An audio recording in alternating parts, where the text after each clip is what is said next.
April 9th, 1241. Poland. Mongol cavalry dealt a crushing defeat to the combined European forces in just a few hours. Church bells filled the cities. Popes spoke of the apocalypse.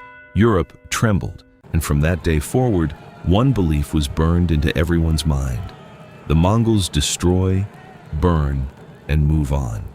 But at that very moment, a few thousand kilometers to the east, something completely different was happening. Merchants were traveling freely, without customs duties, through this barbarian empire. They carried a document bearing the state seal. No one could touch them. And they were conducting their transactions with paper money in the 13th century. While Europe was witnessing catastrophe, that empire was building the world's first free trade system. The story we were taught is not even half the truth. This is exactly what I want to share with you today: how Genghis Khan established the world's first free trade zone, how he developed a kind of international passport and money transfer system, and how this legacy became embedded in the very foundations of modern capitalism. Let's begin with one of history's great ironies. Economic historians typically trace the roots of capitalism to 15th or 16th century Europe. Venetian merchants, the Medici family, the Dutch East India Company. These are the names that come to mind first. But I believe this picture is incomplete, because those Venetian merchants learned the system from somewhere, and that place is far further east than we might think. Temujin, the man who would later take the name Genghis Khan, was not born into luxury. His father was poisoned and killed in an intertribal conflict when he was young. His tribe abandoned his widowed mother and her children alone on the steppe. Temujin was taken as a slave. He escaped. He spent years in exile, struggling to survive. This is not the beginning of a tale of power. This is the story of someone who had to build everything from zero, and perhaps that is why he felt in his bones what trade networks truly meant. Knowledge flows through merchants, so does power. And the man who understood this united all the tribes one by one in 1206. At the Kurultai, he received the title of Genghis Khan, universal ruler, and he began building his empire. But think about this. What was it like to trade in Central Asia at the start of the 13th century? Hundreds of small tribes, constantly fighting each other, a different authority at every border, a different toll at every crossing. Say you want to transport spices or silk from China to the Mediterranean. The journey takes months. A new danger every few hundred kilometers. Bandits, the arbitrary taxes of local rulers, armed conflict zones. Losing half your goods along the way is the best-case scenario. Losing your life is always a possibility. In this environment, large-scale trade exists in theory, but is extremely limited in practice. And then, after 1206, this picture changed fundamentally. When Genghis Khan unified this geography, one of the first things he did was this. He placed merchants under the protection of the empire. This sounds simple, but for that era, it was revolutionary. Because until that point, no empire had done this on such a scale. To harm a merchant was considered an act against the Khan. You already know what the Khan's response looked like. This assurance spread quickly. By the 1250s, the Mongol Empire stretched from the Pacific coast to Eastern Europe. And across this vast geography, any merchant could travel freely without customs, without fees. Historians call this the Pax Mongolica, the Mongol peace. But I prefer to give it a different name. The world's first recorded free trade zone. But is a safe zone enough on its own? No. Real trade requires infrastructure too.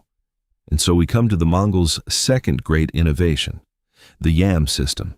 A postal station every 25 to 40 kilometers. At each station, fresh horses, food, a place to rest. A courier using this network could cover 300 to 400 kilometers per day. Military orders, news, and trade documents traveled thousands of kilometers within days. How would we describe this today? We might compare it to Amazon logistics, to FedEx, to DHL. Just running on horseback. But with the same logic, speed, reliability, and reach.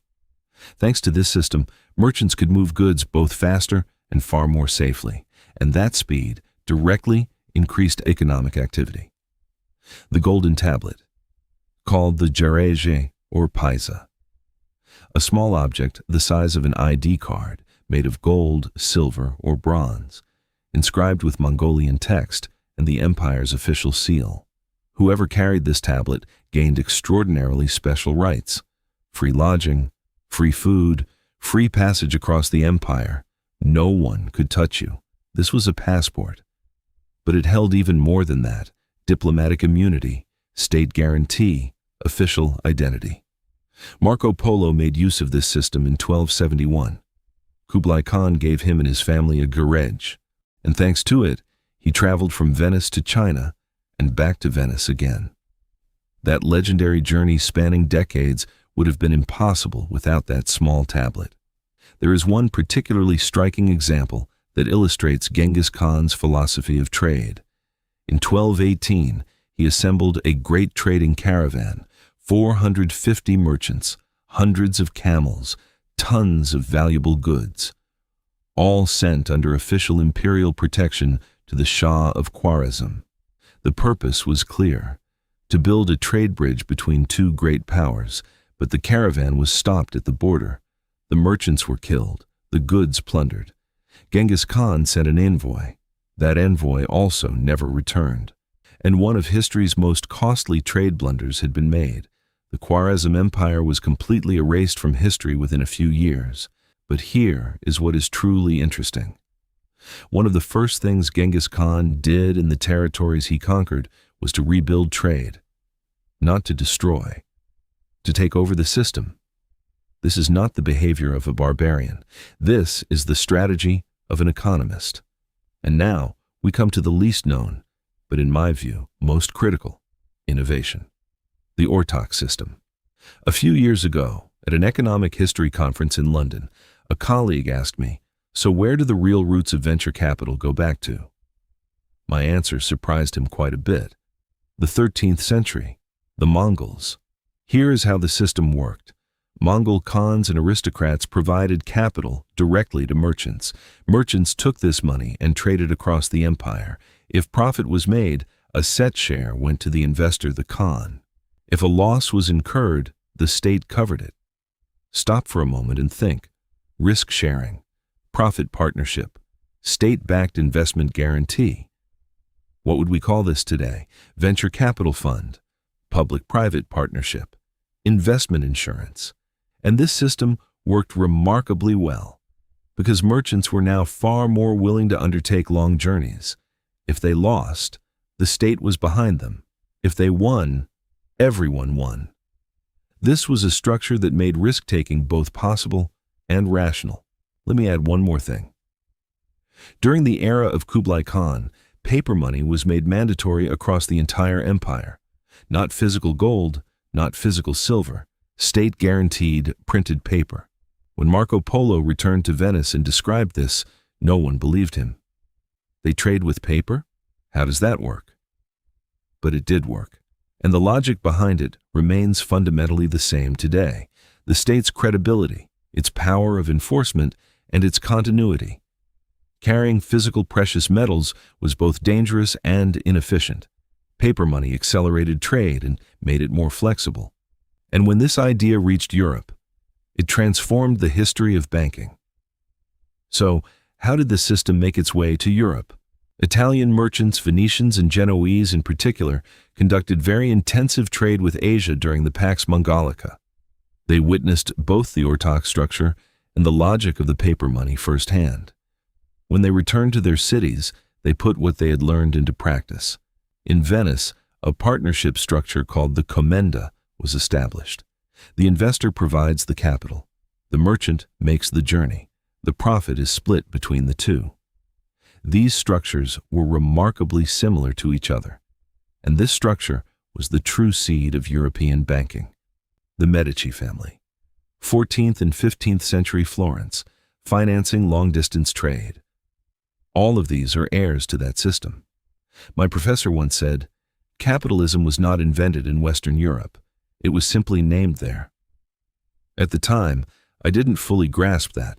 Now I understand it much better. But there is a deeply painful turning point in this story. The Black Death, the plague that emerged in Central Asia in the 1330s, spread precisely along the trade routes the Mongols had built.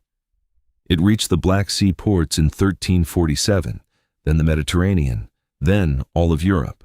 The greatest pandemic in history used the greatest trade network in history. The world's first free trade zone also gave rise to this tragic outcome, but it did not destroy the system. It only changed those who carried it. The Mongol Empire fragmented toward the end of the 14th century. Internal conflicts, plague, succession wars. But the trade routes remained. The logic of money remained. The partnership structures remained. The Venetians took them. The Portuguese took them. The Spanish, and ultimately the English. Sometimes when I walk through London's financial district, strolling through the city, I stop. Some of the world's most deeply rooted financial institutions are headquartered here. If you trace the roots of these institutions, you arrive at Venice. If you trace Venice's roots, you find the Ortaq system. And if you trace the roots of the Ortaq system, you find Genghis Khan placing a trade caravan under his protection. One of history's most destructive conquerors was simultaneously laying the cornerstones of modern commerce. If you enjoy stories, don't forget to subscribe.